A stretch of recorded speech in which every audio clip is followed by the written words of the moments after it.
hearing it. I'd like to thank you all for coming to our press conference. It will be addressed by our Secretary for Information and Publicity, Comrade Ambassador Mutsvangwa. I'll lend it over to you, sir. Thank you, Director Marapira. It's been some time since we had a press conference. This is the final working week of the year, 2024, and it would have been remiss if we had gone down this very remarkable year for ZANU-PF with a whimper. It was important to come back to the first state so that we give you a rundown of the milestones which marked the good works of President Mutsvangwa, the leader of ZANU-PF, the party of the permanent Zimbabwe revolution. The year started on a menacing note last year from the viewpoint of the welfare of the Zimbabwe people. The 2023-2024 season was the worst in the 47 years, in the recent 40 years of Zimbabwe's history, in terms of the drought. We had a terrible drought where literally the whole country, nobody harvested anything. And there was a lot of gnashing of teeth in all sorts of circles, especially by those who do not wish our country to succeed. That Zimbabwe was going to fare badly in terms of the welfare of its people from a food security point of view. Here we are in the last month of 2024, and what a remarkable rising to an occasion by the president and by the ruling party and his government, and indeed the business community of Zimbabwe and the generality of the people of Zimbabwe, that his call that nobody will starve in face of the drought of 2024. And exactly that's what has happened. We have had an extensive food relief program covering the whole country. Procurement from abroad,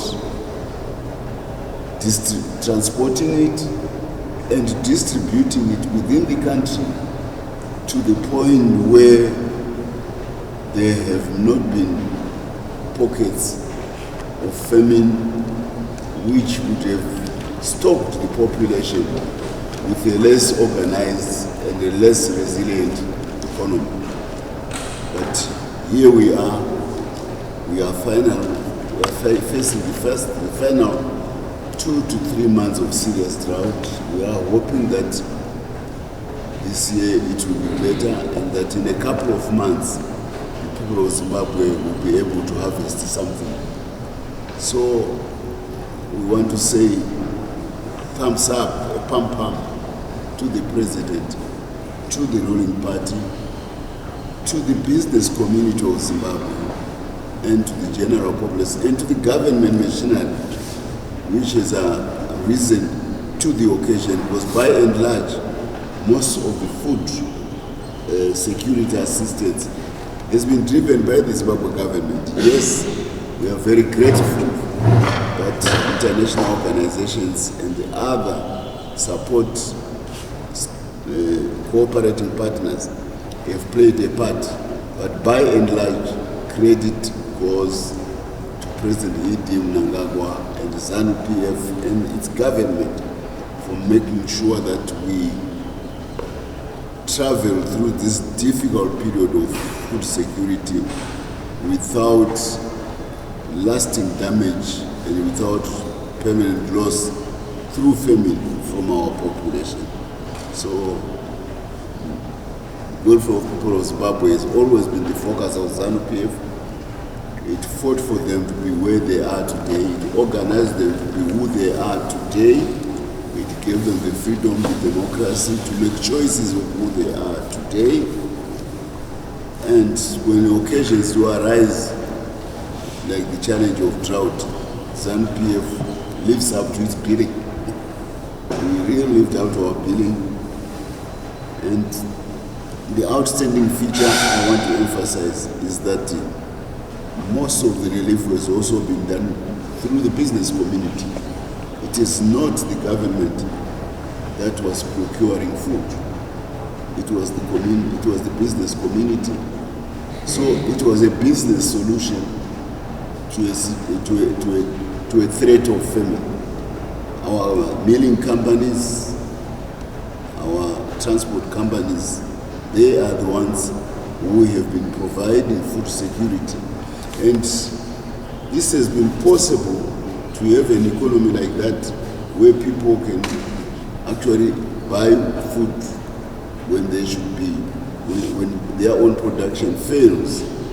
It shows a very robust economy. And an economy where 80% of the circulating currency is the US dollar, the mightiest currency of the world. It shows resilience. And I always want to remind people who talk about the scourge of arbitrage between the ZIG and the CM and the US dollar. America does not give US dollars for free even to its citizens. You go to New York, you will see beggars in the street. They are not given US dollars for free. So if you see US dollars circulating in Zimbabwe, don't get the impression that these US dollars are a gift from the American government, because there's sometimes the warped economics of an a bit, 2-bit economists would essentially should confine themselves to their discipline, which is law. They're trained to finance and politics. They're saying, hey, the dollar is threatened, the country is dollarized. It is. The country is actually de-dollarized because all the US dollars which are in your pockets there, they are not a gift from the American government. They have been earned to be in this country by the hard-working Zimbabwe people. It's our dollars. We have domesticated the US dollar simply because we were threatened by the US dollar in another era when the geopolitics against Zimbabwe was negative. So in a dollarized economy, it was very easy for business people to buy food and to sell it on the market and provide relief. But yes, there have been other avenues where people, the other 20% of the population who may not have the US dollars, there have been vouchers which have been given by the center, by the government, particularly in cities, but even in some rural areas, so that people can go and buy food. These are vouchers, again, a product of the de-dollarized Zimbabwe dollar economy. It looks like a self-contradiction. It's a de-dollarized, we are the most de-dollarized economy in the world because the US dollars we have are ours. They are not coming from Washington as a gift. There's no plane, believe you me, which flies from the Federal Reserve Bank in New York with a signature from Joe Biden saying, President Mnangagwa, I'm allocating you so many US dollars for your country. No. It doesn't happen like that. Young people dig gold, young people grow tobacco, young people grow, farmers grow blueberries, the tourists come to Victoria Falls, and now we are exporting coking coal, we are exporting steel. We started exporting steel, we will do more with it. So there is Zimbabweans at work earning US dollars, which this country is using as a transactional money.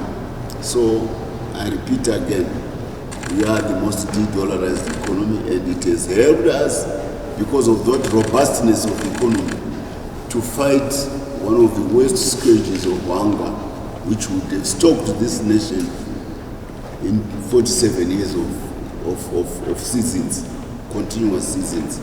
So again, pam to President Mnangagwa, pam to his party, for innovative solutions, pam-pam to his government for effecting those solutions, and pam-pam to our business community for responding to the challenge, and pam-pam to our people who are the most organized society on the African continent for fighting the drought in an original manner. And then, rather than use government funds to import food, whereas we opted for private money to import food, where did government money go for food relief? We have the largest harvest of crop of wheat in the country. So here is another grain which would not have been part of the diet of Zimbabweans in face of the challenge. And we focused this week, this year, this season, we focused on irrigated wheat. And even with the challenges of power, we braved through, and a record 540,000, if not more, maybe 506,000 tons of wheat, 2/3 beyond our national consumption, was delivered to our grain coffers in the country. Wheat is more expensive than maize, and it can fetch a price on the world market. But wheat can also be given to our people. Bread consumption is going high, and there's nothing which can stop the distribution of wheat and other small grains to rural people to stave off hunger.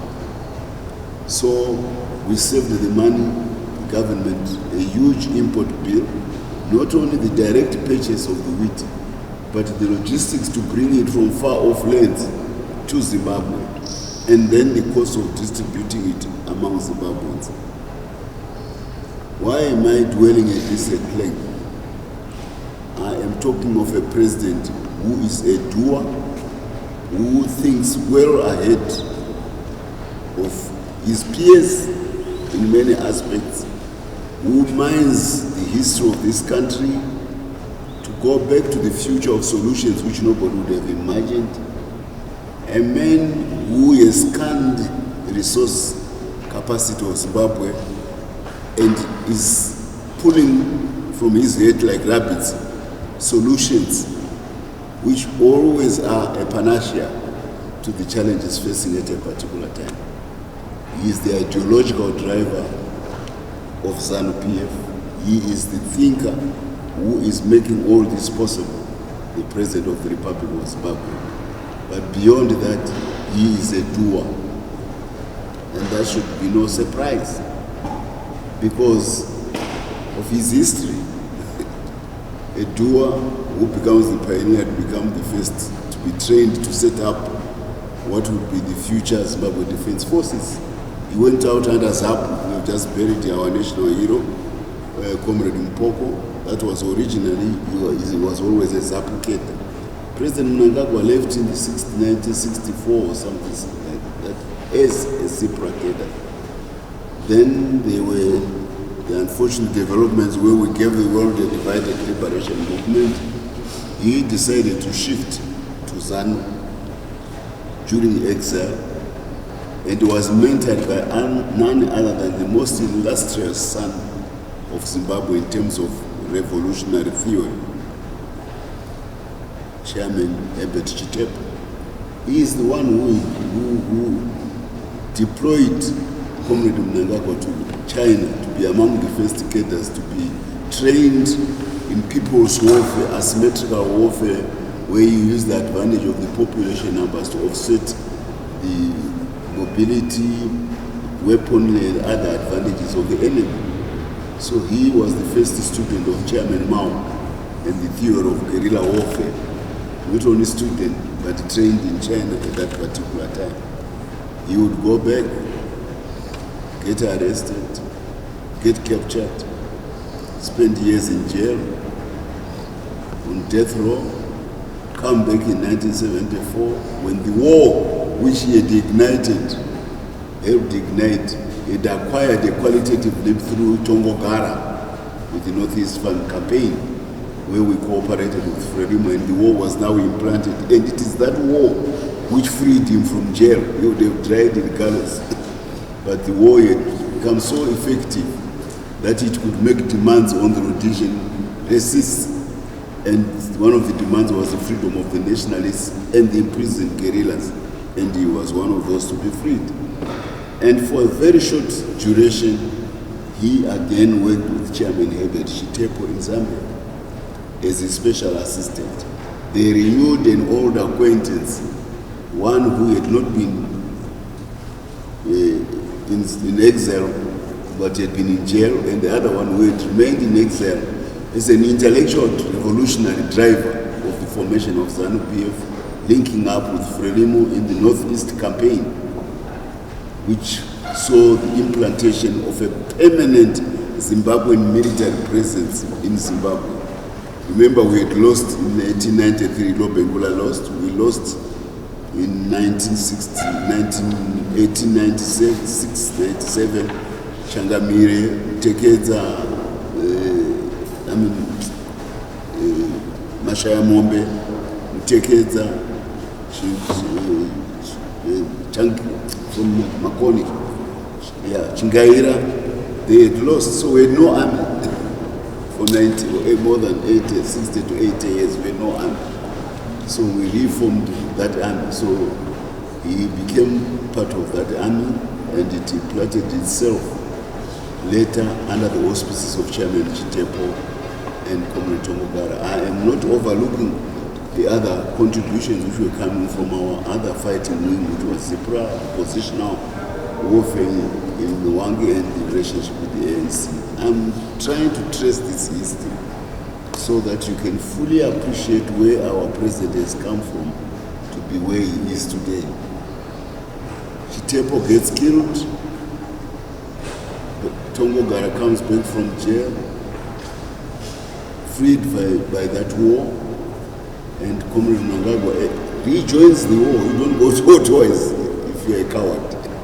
He rejoins the same war now in Maputo, and it had taken a second, let's say a third qualitative leap, where huge numbers of young people left the school registers empty all over the country to join that war, inspired by Frelimo, but going to Mozambique because they knew they had an army which was hosted in Mozambique, which would train them to be fighters. So the time to the learning curve was very steep.